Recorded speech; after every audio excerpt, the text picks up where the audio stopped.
chama de você. Pai, você? Mas tá tudo bem, né? Quando é que elas param de chamar de papai, cara? Ela me chama até hoje ela me chama de... Cara... Quando a Carol me chama de pai, eu fico, putz, eu gostava quando chamava de papai, mas eu só penso. Não, a Clara, ela tem 12 anos, ela chama de papai até hoje. A Duda me chama de Paps até hoje. Né? Paps.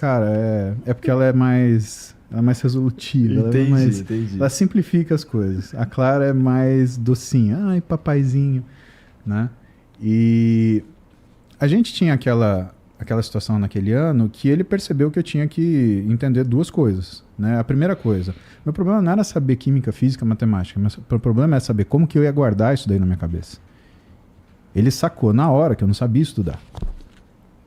E ele teve que ter muita paciência, que é outra coisa que meu pai me ensinou, né? Uma terceira coisa que hoje eu consigo ver, né? Que é a didática. Né? Você não aprende do dia para a noite. Então ele teve a extrema paciência de ir esperando eu testar, errar. Então, Paulinho, faz assim. Aí eu testava, errava. Paulinho, faz assim. Eu testava, acertava. Paulinho, é assim. É isso que é a função, né, o que eu entendi com ele, que era a função de como ser pai. Hoje, parênteses, né? Meu pai nunca foi tão importante para mim quanto ele é hoje. Porque ele me ensina a ser um bom pai para minhas filhas. Né? E é um desafio, porque eu tenho uma filha na faculdade e uma filha no colégio. Né? Você vai ter filha grande, você vai ver como é que é isso desafiante. E eu tenho de norte ele, não só o que ele fez, né? Porque aquilo que ele fez para mim naquela hora. Né? As minhas filhas, elas supostamente elas são melhores do que eu. Né? Já são, ainda bem. Mas também é por influência dele ter sempre me ensinado a seguir adiante. Quando eu tenho uma dificuldade como pai, eu corro pro meu pai. Não tenha dúvida. Ele é o melhor pai que eu conheço. E é assim que a gente faz. A segunda coisa que ele me ensinou foi quando eu passei no vestibular. Ele fez só uma pergunta para mim. Ele me perguntou: o que você teria feito se você não tivesse passado? E eu lembro, a gente estava no carro conversando. A gente tinha acabado de fazer a matrícula na faculdade. Estava chegando em casa.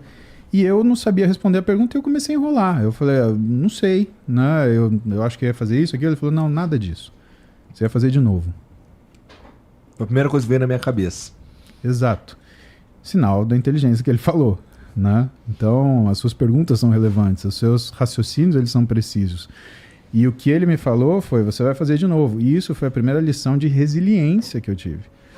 É verdade, eu ia fazer de novo. Não era uma pergunta que eu teria que pensar. Eu não ia trabalhar no dia seguinte, porque eu queria fazer medicina. E se eu queria fazer medicina, o caminho era exatamente esse. Era o que tinha que ser trilhado. Eu saí de 0 de matemática, 0 de física e 0 de redação no primeiro FUVEST. 0? 0. Eu zerei. Eu não estava pronto para fazer uma prova. Uma coisa, Igor, é você saber matemática. Outra coisa é você fazer uma prova de matemática. Outra coisa é você prestar um concurso onde matemática é solicitado. É isso que as pessoas precisam entender quando elas têm um desafio de uma prova pela frente. Elas estão num concurso. Não interessa quanto você sabe. Interessa quanto você consegue efetivamente utilizar aquilo naquele momento. E aí eu fui. É muito interessante e muito verdade, cara. Porque quando eu fui fazer o ensino médio, meu pai e minha mãe encheram meu saco que queria que eu fizesse escola técnica. Aí eu fiz prova lá no Rio pra FAETEC, acho que até mudou de nome, que era as escolas técnicas do estado. Qual a profissão dos seus pais? Cara, nenhuma. Meu pai ele trabalhou um tempo fazendo silkscreen, imprimindo camisa. Mas eles tinham uma visão muito interessante. Eles queriam que muito eu fosse, interessante. Que na cabeça deles eu teria seria empregado mais fácil. Mas eu vou te contar como termina essa história. E aí eu fiz a prova, fiz pra FAETEC, fiz pro Cefet, que era a federal. Cefet. Não passei pro Cefet, fui pra FAETEC. Passei pra FAETEC, no estadual. Aí, só que eles falam assim, putz, cara, tu tinha que fazer a federal. Aí eu fiz a prova de novo e aí passei. E o interessante é que na minha primeira experiência eu percebi que eu precisava saber fazer aquela prova. Exatamente. Eu tinha que saber, não era O mais importante era, eu preciso saber fazer essa prova. Aí eu comecei a pegar umas provas passadas, entender como era a prova, pra poder fazer a prova. Isso a gente é muito parecido. Por que também uma das coisas que eu fiz... E eu passei pro Cefet depois. Exatamente. Você fez Cefet só pra terminar, então, eu fiz o Cefet, era bom. técnico de eletrotécnica mais o ensino médio.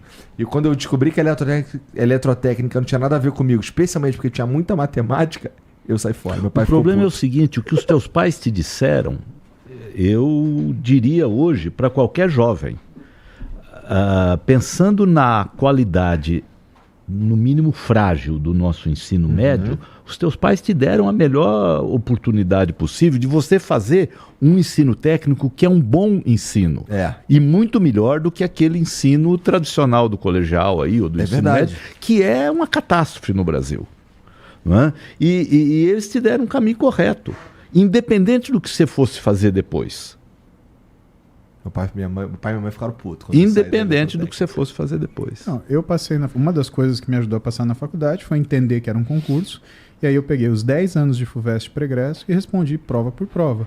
Cada final de semana eu fazia uma prova. Então, durante 10 semanas, né, eu fui fazendo isso. E isso me mostrou uma coisa muito importante, que a forma das pessoas perguntarem sobre conhecimento era finita.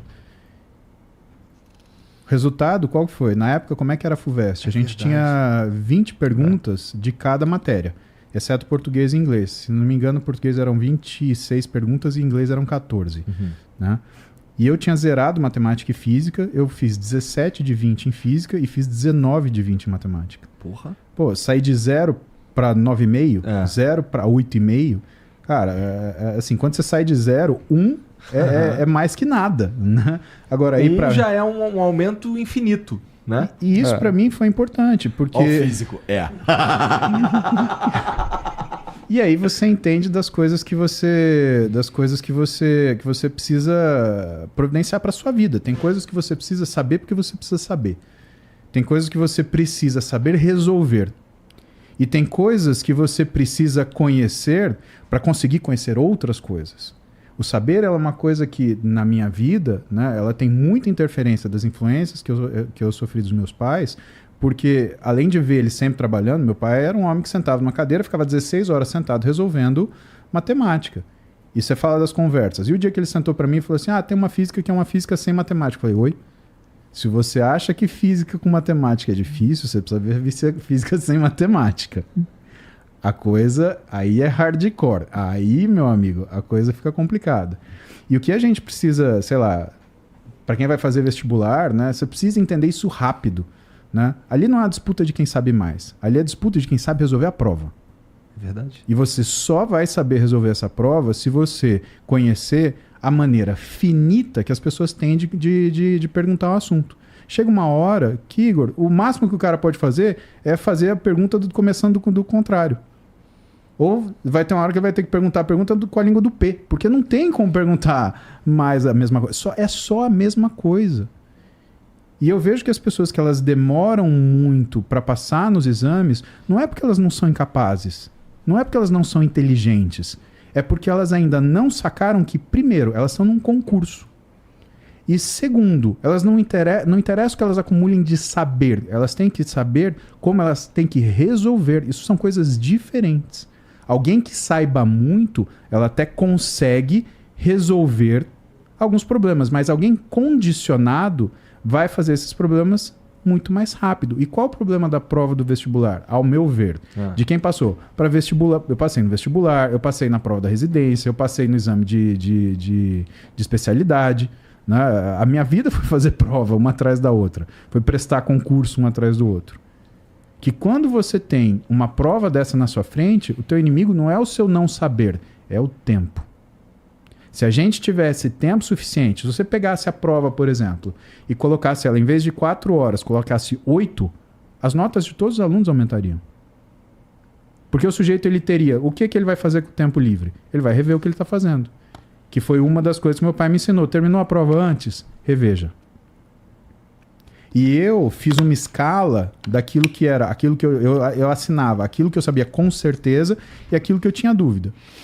E o que melhorou dramaticamente de um ano para outro? Como eu tinha feito todas as provas, Eu resolvi a prova muito mais rápido. Eu tinha 4 horas, eu resolvi em 2 horas, 1h50. E quando eu terminava em 1h50, o que eu fazia? Eu revia todas as questões que eu tinha dúvida. E assim, né, isso são coisas que às vezes o sujeito compra curso, como passar? Cara, é simples, é isso, é esse 1 minuto e meio que você precisa saber. Agora, tem um ponto, sabe, que físico pensa lentamente.